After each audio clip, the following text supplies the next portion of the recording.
Assalamu alaikum. Amma Mustapha na lura network ɗin yana season ne, gaskiya kamar ba network sosai a nan yau. So I decided just to record this video and share maka da shi.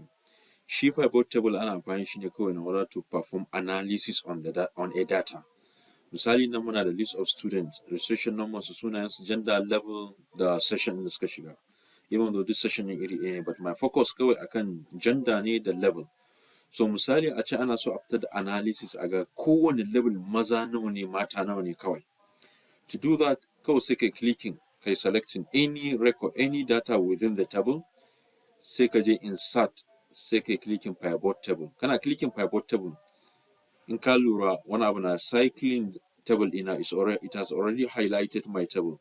So za ta yi highlighting ga yanan ta yi highlighting table, sai ta tambaye ka ina kake son analysis ɗin. Shin a new worksheet ne ko a existing worksheet ne? Kai selecting existing worksheet, za ka yi selecting location. So I always select new, sai je mun sheet 2 for example.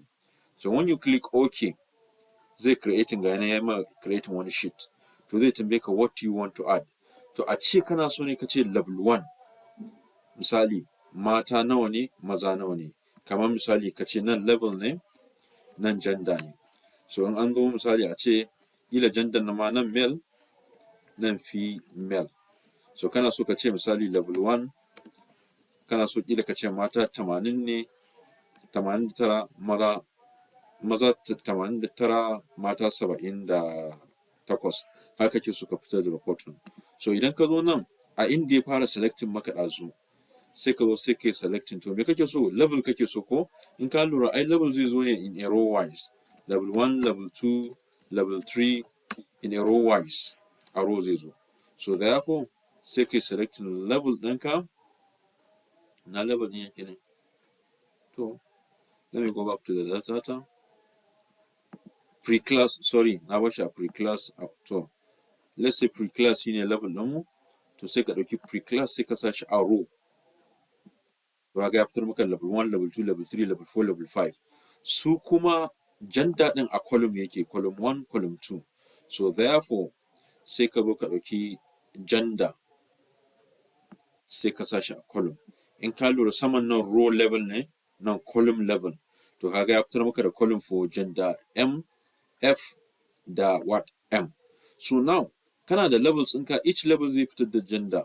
Misali female nawa ne, male nawa ne. So you need to count number of students. So look at in like a value, another accounting. So to count number of students, you need their identity, which in this case is their registration number.